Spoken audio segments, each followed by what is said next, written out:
Greetings and salutations, everyone, and welcome back to tonight's second half. Before we get into it, though, a couple links. As you know, I rely on Patreon, PayPal, and my merch to help the channel to continue to grow and go. The links to Patreon and PayPal are in the description below. My merch is displayed directly under the video. Also, Dogman Frightening Encounters, Volume 1 through 3, the audiobook versions. They were written and researched by Tom Lyons, narrated and produced by me, Jeff Nadolny. Those audiobooks are available on Audible, Amazon, and iTunes, the links to which are also in the description as well. And finally, last but definitely not least, if you'd really like to help support this channel to continue to grow and go, simply subscribe, click the like button, and please leave a comment. It really does help, and guys, it definitely matters. Now, everyone, I have taken far too much of your time. Let's get on with tonight's second half, shall we? Today's first encounter is a subscriber submission. Hello, Jeff. The incident I described happened in late summer of 2018. It was in the mountains of North Georgia. I'm a surveyor with 20 years of experience in Georgia, Tennessee, Alabama, and North and South Carolina. So, as you can imagine, I'm extremely comfortable in the woods as I spend much of my time outdoors, most of that being very far back in the forest. On the day this happened, I was surveying a piece of property around a small Corps of Engineers lake, bordered by a large tract of national forest. I was operating a robotic survey total station, which means you don't need a partner to run a survey crew. And instead of having 2 or 3 people on the crew, you generally work alone. The property was fairly large, approximately 500 acres, made up mostly of steep mountains and howls covered by dense mountain laurel. I'd just finished cutting a traverse along the property line, running to the top of the ridge, roughly 350 to 400 feet away with my machete. Traverse lines are typically 5 feet wide and cut as close to the ground as possible to ensure a line of sight for the instrument. I had just walked down the slope to get ready to traverse to the top of the ridge when I noticed someone or something, hairy, wearing a hat, slowly walk across the opening that I had just made a few minutes earlier. At that time, I thought somebody must have been walking or hiking top of the ridge, as it's not uncommon to see people from time to time, but then I realized it was way too hot to be wearing a large, shaggy brown jacket, as it was in its high 90s. At this point, I took out my headphones and started paying closer attention to the situation. I walked to the top of the ridge to see what was going on and noticed disturbed vegetation leading in the direction I saw it walk. Thinking harder about what was happening, I realized the lower limb on a tree I saw this thing walk behind was at least 6 feet tall. And what I originally thought to be a hat was most likely pointed ears. I could hear something moving in the distance coming from the area I had walked to, so I decided to start making the 45-minute walk back to my truck. I could hear movement up on the ridge during my walk back, but I didn't think it was moving in reaction to me necessarily, although I wasn't willing to wait around to find out. I made it to my truck, and since then I've only told 2 people about this experience. That's pretty much as far as this encounter goes. Now I know this was not a bear, as I've seen them around my whole life. I've definitely been deep in the woods and on several occasions experienced all sounds and signs of life just disappear at the drop of a hat. Thank you for letting me tell you about my experience, and I hope it helps someone else understand that they are not alone in their experiences.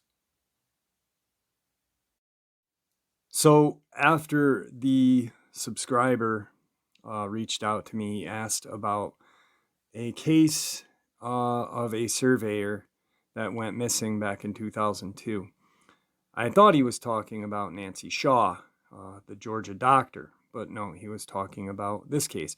Funny enough, this is the second surveyor that I've interviewed or had their encounter on this channel. The first one was Bray Road.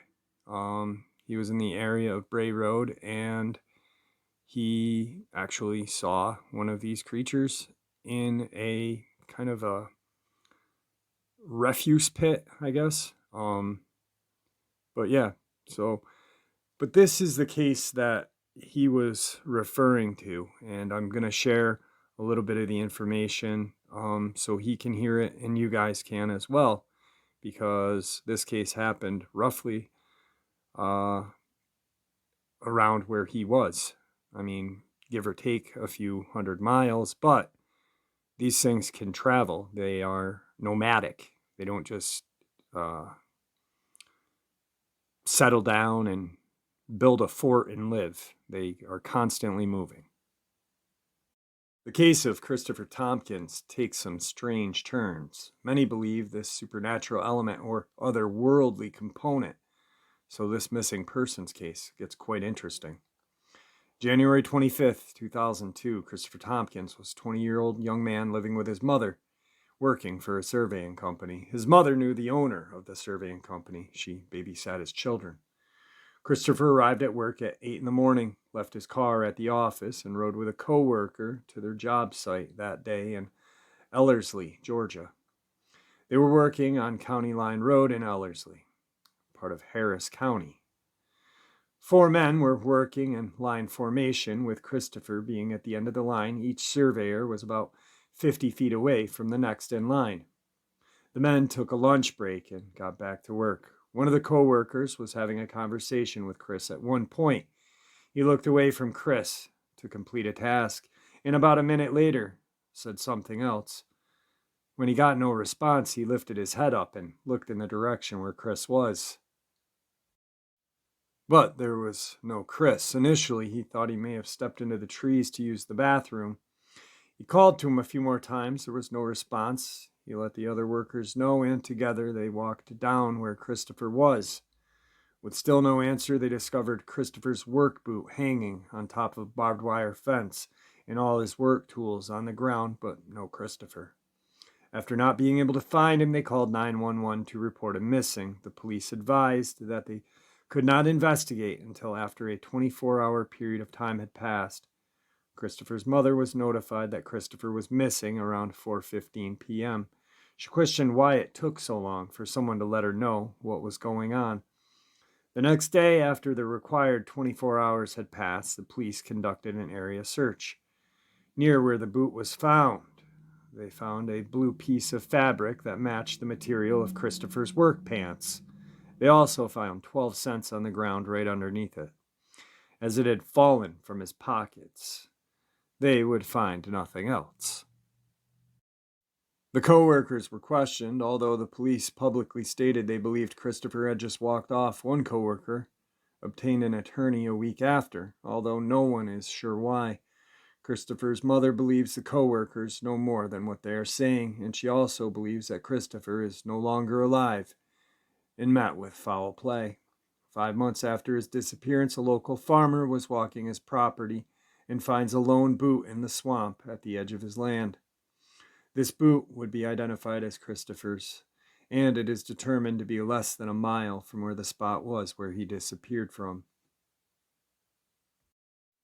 Now, I've talked about this case plenty of times. There is lots more information, but I believe there was foul play, but not of the human kind.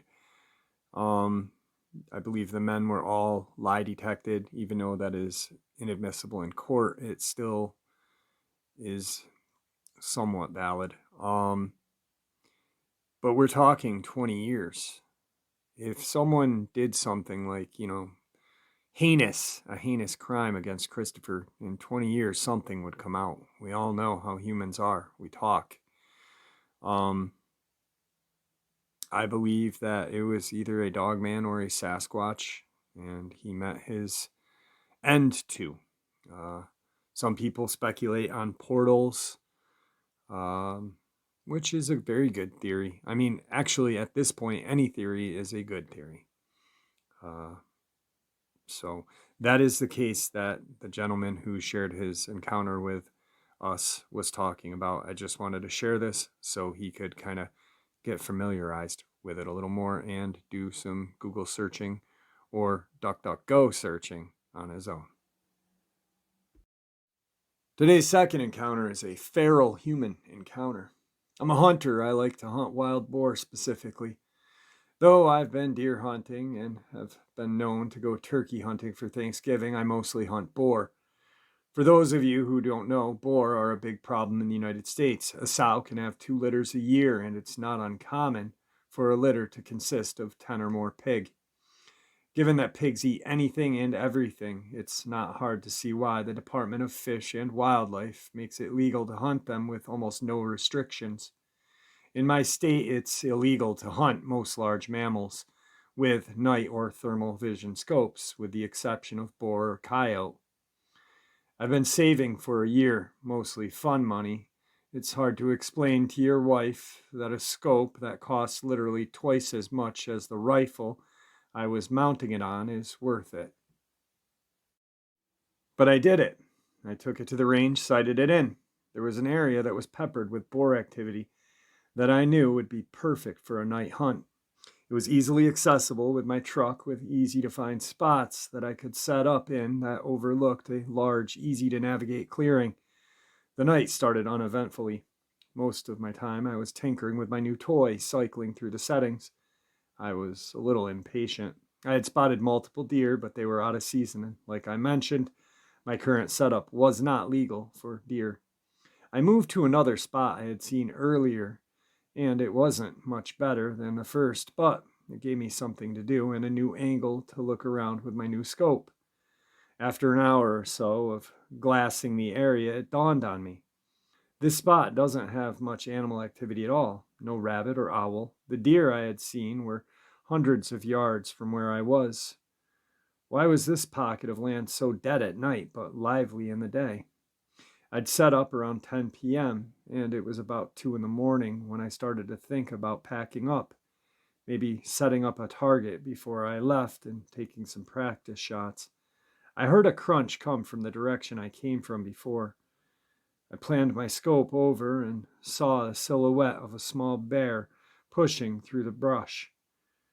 It's important to note that my scope isn't exactly night vision. It's a thermal scope, but kind of black and white version of what you could see in the Predator movies.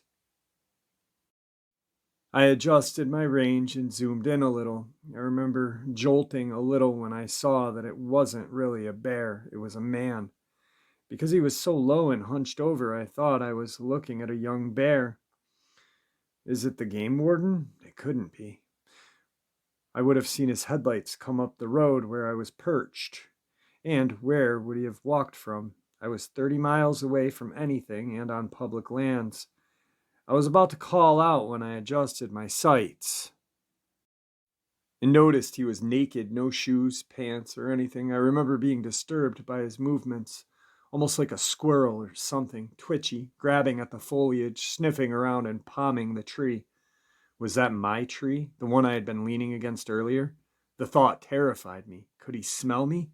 Then he did something I still have nightmares about today. He squatted and placed his hands in the dirt between his feet and stared straight up like a dog mid-howl. And I heard it, a voice coming from that direction, a very compelling female voice. "Help! I'm lost!" There was a long pause, but neither of us moved a muscle. The center of my sights were trained on the dirt in front of his heel. I couldn't bring myself to aim directly at another person. It went against everything I had been taught about firearm. "We're lost!" Was this some guy and had gone crazy out here? Why was his voice so feminine?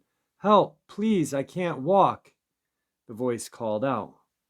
That's when I called BS.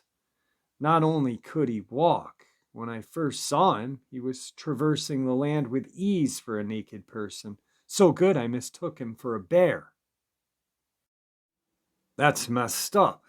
This guy was trying to lure me to him with a damsel in distress routine. Luckily, the lack of activity before caused me to pack up most of my gear. I think I may have left behind a hat and a sitting pad, but I didn't give a crap at that moment. I took my eyes off him for just a moment to get my pack on, buckled my chest strap, and scrambled for my rifle.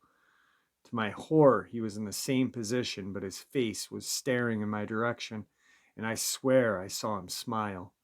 The thermal scope has an effect that makes an animal's eyes appear white. How the hell had he heard me get up and put my gear on? He must have easily been 150 yards away. Piss off, I screamed in that direction. He stood upright, and it hit me how tall and skinny he was, easily 6 feet and lean. He took a couple long strides in my direction, and I instinctively sent a round sailing above his head into the tree line. He was freaky as hell, but he didn't really threaten me. What would I tell the cops? I was unwilling and unready to shoot someone. He stopped dead in his tracks and hunched over down on all fours. The next one will screw you up. Go away. He stayed on all fours, and this time I had my sights trained on the center of him. His eyes were just above the grass like a large cat or something. I was trying to stop my trembling, and I knew that my voice had a crackle in it. I was terrified. That standoff probably only lasted a minute or two, maybe less, but it felt like forever. In an instant, he bolted left toward the tree line opposite the road. So much for not being able to walk. I could barely keep an eye on him with my scope, he moved so fast. He disappeared into the brush, and I sent another bullet, sailing high in his direction, racked another round and tried to pocket that mag and swapped out for a fresh one, but I dropped it. I didn't bother looking for it. I wasn't far from my truck, and I wanted to get out of there. I could hear him in a distance yelling in this weird sound that could have been a laugh or a cry. I scrambled up the trail and arrived to my truck, out of breath, tossed my gear into the cab, kept my rifle in the passenger seat, and sped off. For the longest time, I told the story from a perspective of having spotted a deranged crackhead living off the land like some sort of caveman. I reported it to Fish and Game, but all they did was scold me for hunting at night alone. I never received an update. It wasn't until I told this story on a camping trip that my nephew told me about Wendigo, rake, and skinwalkers. My story scared the shit out of him because the spot we were camping in was technically the same forest. I saw that thing, just 50 miles east of it. He was so spooked, his mom, my cousin, had to take him home. She was really upset. I've gone down the rabbit hole on these stories. I'm not saying what I definitely saw was a skinwalker or rake or what have you. I'm saying if these things exist, I may have dodged quite the bullet that night. Or maybe it was just Tweaker being Donnie Thornberry in the middle of the night. Either way, I just wanted to share this. All right, today's third part of the upload is an update. Now, I've been doing updates on a lot of the cases that I've covered. This one, I have not done an update, and it happened on New Year's Eve of 2021, or New Year's Day 2021, excuse me. I waited on this one because I wanted to see what would happen, and apparently I was not wrong. I honestly thought they would not find this person, and unfortunately they have not, which just makes it all the more horrifying because we are now some 10 months into this case. January 11th, 2021. It's been 10 days since 28-year-old Jessica Nicole Stacks disappeared somewhere along the Tallahatchie River in Union County, Mississippi. Her family fears the worst. My soul is telling me that something is very, very wrong, Jessica's mother, Kathy Story, told Dateline. I feel it when my kids are hungry. I know when they're sad. Right now, I don't have a good feeling at all. Jessica of New Albany, Mississippi, was last seen Friday, January 1st, 2021, according to Sheriff Jimmy Edwards with the Union County Sheriff's Office.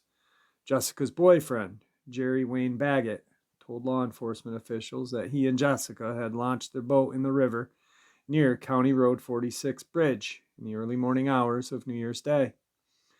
They were on the water for a couple of hours when Jessica reportedly got out of the boat and made her way toward the North River bank in the direction of State Highway 30, Baggett told the sheriff's office.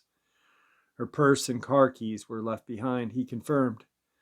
Sheriff Edwards told Dateline that Jessica's cell phone was later turned in by an individual who stated that he had it because Jessica and Baggett had planned to call him on it to be picked up at the end of their boating trip that day. It wasn't until 10:15 p.m. that evening that Union County Sheriff's Department was informed of her disappearance, Sheriff Edwards told Dateline. Hours felt like days for Jessica's mother, Kathy, who said she couldn't sleep as she waited to hear from the authorities. When January 2nd came and went without a sign of her daughter, Kathy knew something was wrong. January 2nd was her brother's 15th birthday, Kathy explained tearfully. She was very close. She would have never missed his birthday. He's autistic and doesn't understand why she's not here. Sheriff Edwards told Dateline that the search and rescue teams were deployed, but because the river had flooded from heavy rain that pounded the area at the end of December, divers were not immediately able to go into the water. Instead, drones with thermal imaging cameras searched the river bottom between Tallahatchie and Highway 30. A missing highway patrol helicopter searched the river and river bottom downstream from County Road 46. Heavy brush on the riverbanks were searched, and Sheriff Edwards told Dateline that a coat they believed Jessica had been wearing was found. It's not known what else she was wearing that day. On January 9th, after the flooding had subsided, 6 divers entered the 40-degree waters, but nothing was found. 2 cadaver dogs from Huntsville, Alabama, and their handlers also searched the river over the weekend. Other law enforcement agencies, including personnel from Mississippi Wildlife and Fisheries, Union County Search and Rescue, Mississippi Highway Patrol, had searched the river and river bottom on foot, using ATV vehicles and boats. The Mississippi Bureau of Investigation has also aided in the search. We're exhausting all options in order to find her, Sheriff Edwards said. It's important to us that we find her, and we are not giving up. Jessica's friends and family have also formed search parties and started their own investigations, hoping to find some answers. Jessica's mother, Kathy, believes there's foul play involved in her daughter's disappearance. She didn't just walk away, and if she was hurt, we would have found her, Kathy's mother told Dateline. Someone did something to her. I know it. Or something. Sheriff Edwards told Dateline that they don't have any evidence that points to foul play. He added that they are following every lead and encourage anyone with information to call the sheriff's office. It's been a roller coaster ride and I'm hurting, Kathy told Dateline. I just want to know what happened. I feel it in my heart and soul that she's gone, but now I just need peace. Jessica is described as being 5 foot 4 inches, weigh 110 to 125, blonde hair, green eyes, multiple tattoos, including puzzle piece with the name Kobe and the name Braden. Anyone with information on Jessica's whereabouts is asked to call Union County Sheriff's Office at 662-534-1943. Update March 1st, 2021. 2 months ago today, New Year's Day, Jessica Stacks, age 28, of Harmony Community in Western Union County was reported missing.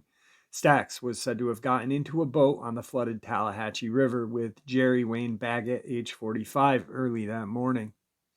Baggett told law enforcement authorities that he and Stacks had put the motorless boat in the river at the County Road 46 bridge, about 1 mile south of the Mississippi Highway 30.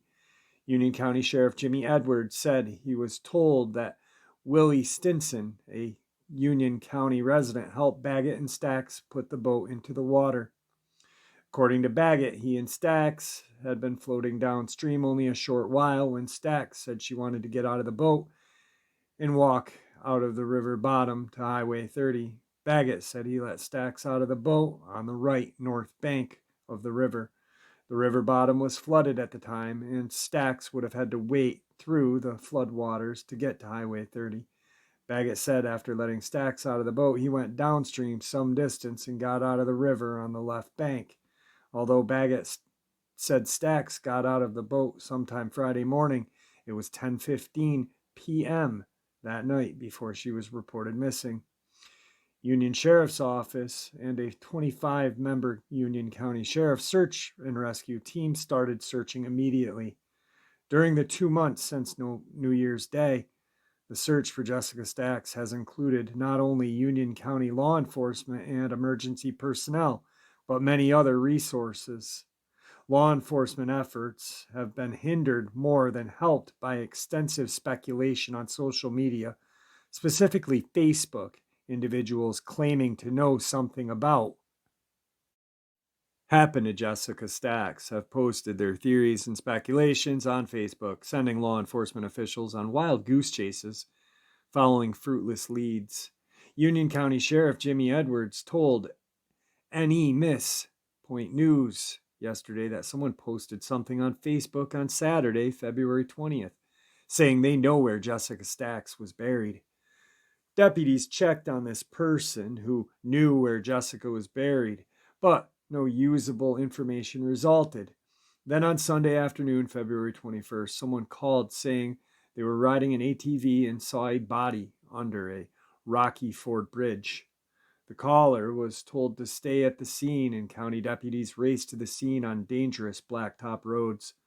However, when the deputies got to Rocky Ford Bridge, no one was there, and officers found no footprints or ATV tracks in the snow that would indicate anyone had actually been there. Sheriff Edwards said an attempt will be made to trace the call with a subpoena of telephone records, but he said even if law enforcement turns up the telephone that made the call, I'm not sure we can prove who was holding the phone when the call was made. The case of the missing Jessica Stacks has drawn extraordinary interest, not just locally, but from other states as well. The growth of the internet and social media, especially Facebook, has given rise to a swarm of wannabe detectives, psychics, people who have visions and see things in their dream, etc. A great many such self-anointed experts have contacted and advised local law enforcement with their opinion and criticism about where Jessica Stacks may be. None have produced useful information, but dealing with them has taken a great deal of our time and energy. 2 months have gone by, many hundreds of man hours and many thousands of dollars worth of resources have been used, but Jessica is still missing. It is a still active case, Edwards states. We will continue to follow every lead we get in our efforts to find Jessica Stacks. This is the final update, and there is no more information or updates available as of this date, June 9th, 2021. After a half a year, authorities still don't know where Stacks could be, and her baffling disappearance has turned into the longest running missing persons case in Union County. Sheriff Jimmy Edwards' memory.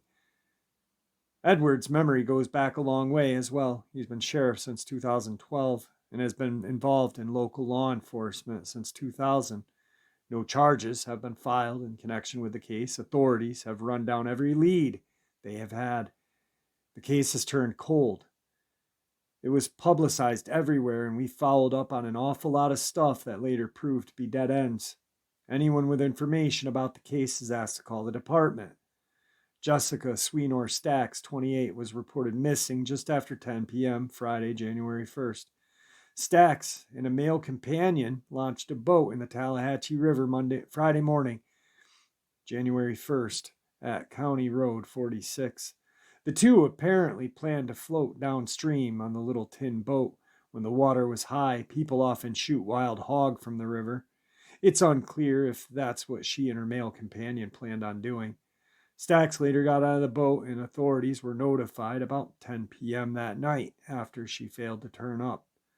About 50 people were originally searching for her. That number later dwindled to about a dozen. The searchers included 2 game wardens from Itawamba County, members of the Union Search and Rescue Union County Sheriff's Department, as well as the MHP helicopter and thermal imaging drone.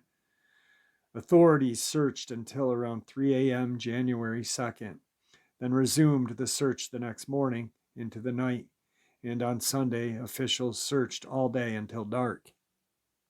The search area included an area from County Road 46 at the Tallahatchie River Bridge to the Rocky Ford Bridge on Mississippi Highway 30 west in Etta. Searchers combed the area, later locating the boat about a mile upriver from the Rocky Ford Bridge. Her purse was in the boat, authorities said.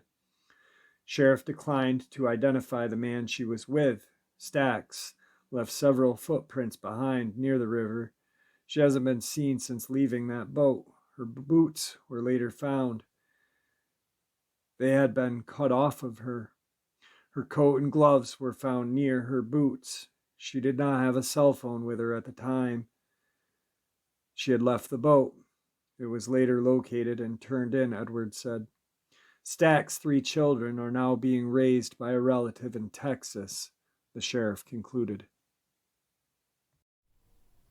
The last update on the missing woman was actually the last update ever.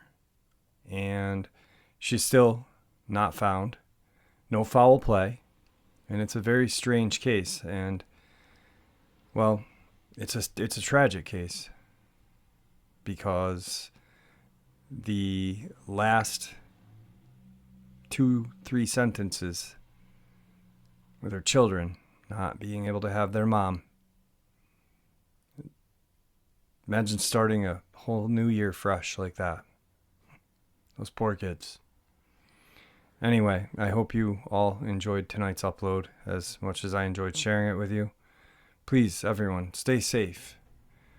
And may the Great Spirit watch over us and guide us down that path that we call life.